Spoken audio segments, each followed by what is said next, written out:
welcome back to the City channel. I hope you're all staying safe and well. And yes, our City Book Club, where we multitude of books, of course, on City, and this little feature just concentrates on one. We've probably got one of the best known ones that's fairly recent, and of course one of the most appreciated books out there, I think, at the moment as well. So we're going to look at I'm Not Really Here, subtitle A Life of Two Halves, of course, an autobiography of the wonderful Paul Lake. I knew his brother reasonably well. I used to have a video shop in Denton, so his brother Mike used to come in and used to have the odd chat together.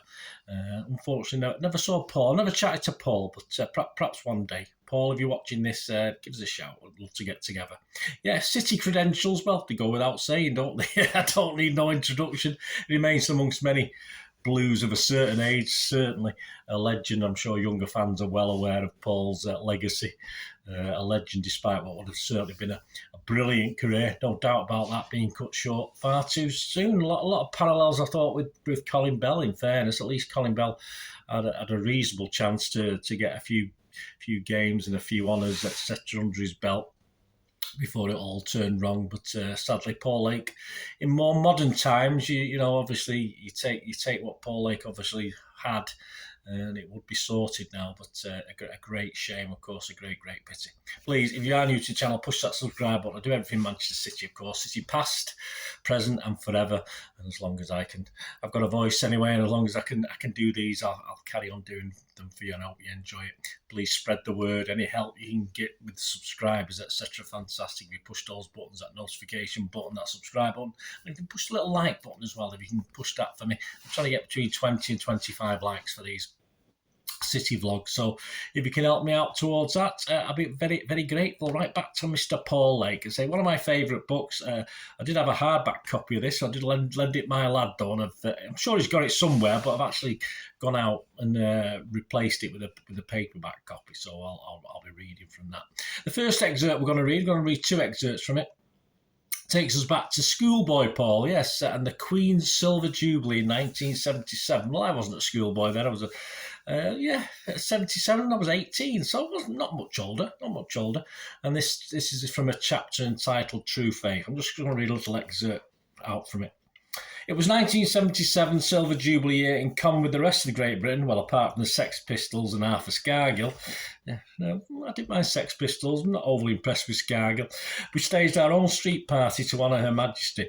The dads of Bowker Avenue tied Union flag bunting to lamp posts and rigged up trestle tables, which the mums draped with red, white and blue tablecloths. Then out came the party food, a mouth-watering feast of sausages on sticks, potted meat sarnies, fairy cakes, iced gems, and the piece de resistance, an Arctic roll. You can't survive without an Arctic roll.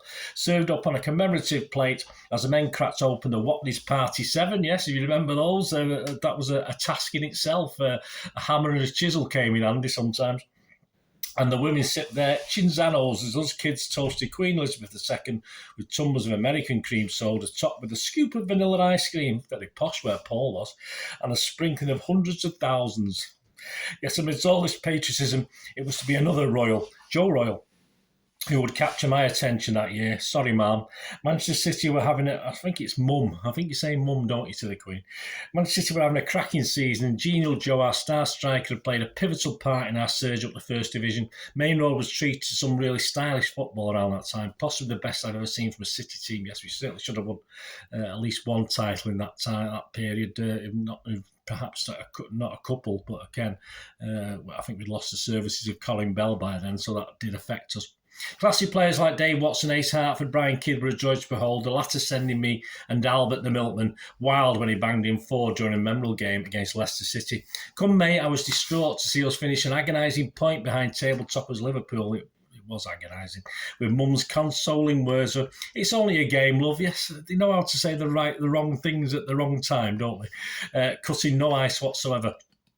This was also the first year in which I entered the furnace of a Manchester derby. City thumped United 3-1 in September, and I remember bouncing up and down on my blue plastic seat as Mick Shannon, the scorer of our third, galloped past the main stand doing his trademark windmill celebration that we all remember. I couldn't wait to get to school the following Monday, marching proudly into the classroom with my Man City Arm Magic badge pinned to my blazer. Denton was a traditional stamping ground for Blues, but there were a smattering of United fans in my form, albeit the part-time variety who didn't know their McCreary's from their Macquarie's. There was nothing worse than having to endure non-stop red gloating whenever they took the spoils. And I'd often try to silence them, asking, when did you last go to Old Trafford? Yeah, that was a regular line. It's still the same now. We've got United fans at work. Don't go anywhere near the place. Or do you prefer a comfy armchair in front of the TV?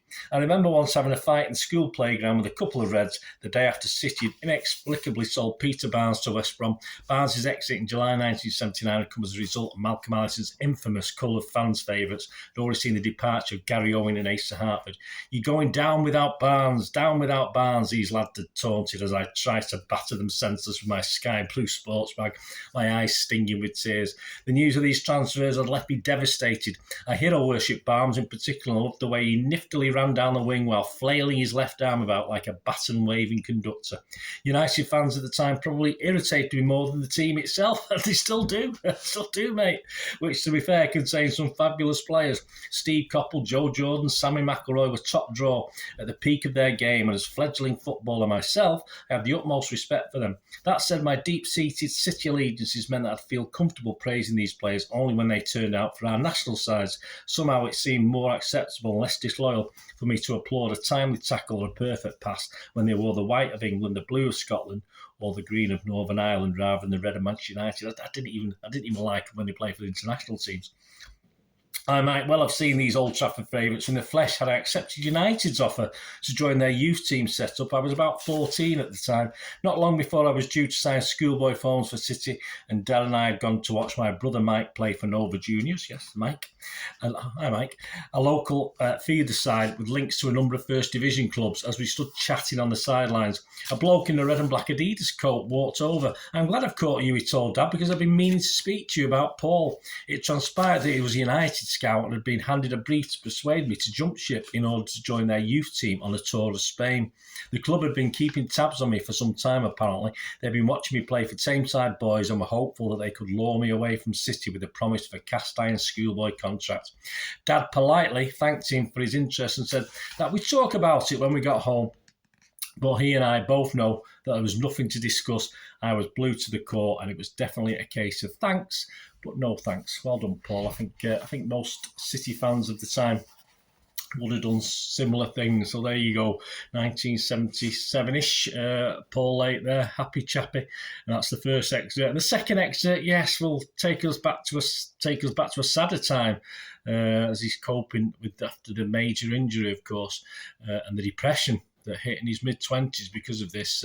This chapter's called Sky Starts Falling. A little less exuberant, unfortunately, but still hopeful despite all the problems. So let's have a little read of the Sky Starts Falling, a little bit of that chapter. When full-blown depression finally hit me in my mid-20s when I was at my most vulnerable, the impact was devastating. With my confidence shot, my career in tatters, I found myself trapped in a world of pain where, in the words of that old sad cafe song, every day hurt. Problems rained in from every direction. The smallest of daily chores became a large, huge effort. Every thought, deed and action weighed me down. All the elements of my personality that had previously given me strength. My drive, my optimism, my humour was suddenly snatched away, leaving behind a dreadful sense of emptiness. I felt like one of those snakeskin exhibits often found in natural history museums, a hollow, fragile shell, the life and soul having slithered out and departed.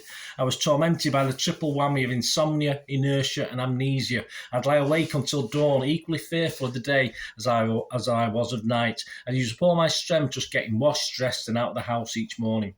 I forgot to phone friends, to pay bills, to keep appointments. Sometimes I'd even bypass food and drink, going through a whole day totally oblivious to my rumbling stomach and sandpaper mouth. My hopelessness ran so deep that nothing and nobody could make any differences to the way I felt. I could have scooped the Vernon's Pools jackpot, the Littlewoods would have been better, or spent the night with Pamela Anderson, and I would have still felt depressed the following morning. Yes, I know how you feel. But while my head was all over the place, the world still turned. I had to continue fulfilling my role as an upstanding employee of Manchester City Football Club. Like some kind of remote-controlled robot, I'd troop from gym to pitch, from executive box to supporters club, feeling like I was everywhere and nowhere at the same time. By far my worst nightmare was being in company. The willpower required to bottle up my emotions, conceal my symptoms and feign normality. I'm fine, honest, left me utterly exhausted and would only sink me further into despair. As a consequence, I found myself withdrawing from social gatherings, wriggling out of meals with my family and avoiding drinks with my friends. I could just about manage a trip to the cinema, only because it was dark and diverting, a place where I could binge on Coke and popcorn and not have to speak to another human being for a couple of hours. Crippled with paranoia, I'd steer clear of my local pub, the off-licence, worried that people would think I'd plumbed the depths and hit the bottle. I'd even go to the lengths of visiting supermarkets and petrol stations late at night in order to avoid bumping into anyone I knew and having to conduct the same old conversation. To relieve the pressure in my head and the sickness in my stomach, I'd go for lengthy evening walks, obsessively counting the number of steps I took as I pounded the pavements to the video shop in Disbury or the Kansas Fried Chicken in Burnage. Often following my usual Friday night in the gym, I'd wander aimlessly for hours on end with my hood up and my head down. I'd pass pub terraces teeming with weekend revellers, groups of students chatting at bus stops, and weary nurses clocking off their shifts at the Alexandra Hospital. One particular summer's night, I found myself standing on a motorway bridge in Cheadle. I leant over the rails, peering down at the grey tarmac and the white lines, watching the afterglow of the headlights and taillights as the traffic rumbled beneath me. Despite my sombre frame of mind, I didn't contemplate jumping off. I just remembered drawing comfort from watching this vibrant slice of life below, idly wondering about the drivers and the passengers trying to guess their destinations and imagine their conversations. I noticed a police car driving past me on the bridge, and half an hour later, after passing me again in the opposite direction, it stopped. Two uniformed bobbers got out. They crossed the road and came over to ask if I was okay. They didn't recognise me, thankfully. No doubt concerned that I was about to leap into the path of an oncoming juggernaut. Could be better, I suppose, I replied, before assuring them that I wasn't planning death by Eddie Stobart, that I was just having some thinking time and that I'd get a lot on my mind at the moment. I told them I was grateful for their solicitude, but that I needn't worry because I was just about to go home for a few cans in front of the telly. I looked at each other, nodded and headed back to their car. I took a deep breath, turned on my heels and started the long walk back to Heaton Mersey, counting the steps as I went. Not long afterwards, I decided to seek professional help. Never before had I felt so physically strong yet so mentally weak. And after an emotional chat with the physios at Lilleshall, I took a deep breath, picked up the phone and made an appointment to see my GP. As is typical with many blokes, I'd put my problems on the back burner, thinking that if I left them alone, they'd go away, that things would naturally remedy themselves. I was also petrified at the prospect of finally owning up to my frailties, visualising the scenario of being certified doolally and being carried off in a van by men in white coats. Even in the 1990s, admitted to a mental illness came with a great deal of stigma attached. In those days, it was still something of a taboo and was virtually unheard of within the masculine sporting fraternity, where bravado was flaunted and emotions were hidden. Too many of the concepts of rich and famous professional footballers suffering with depression was impossible to grasp. Paul Gascoigne wasn't seen as troubled, vulnerable young man exhibiting signs of obsessive compulsion. Gaz was just as mad as a hatter, off his head, daft as a brush. When Stan Collymore was diagnosed with depression while at Aston Villa, his manager John Gregory reacted with cynicism, reportedly asking, "What's he got to be depressed about?"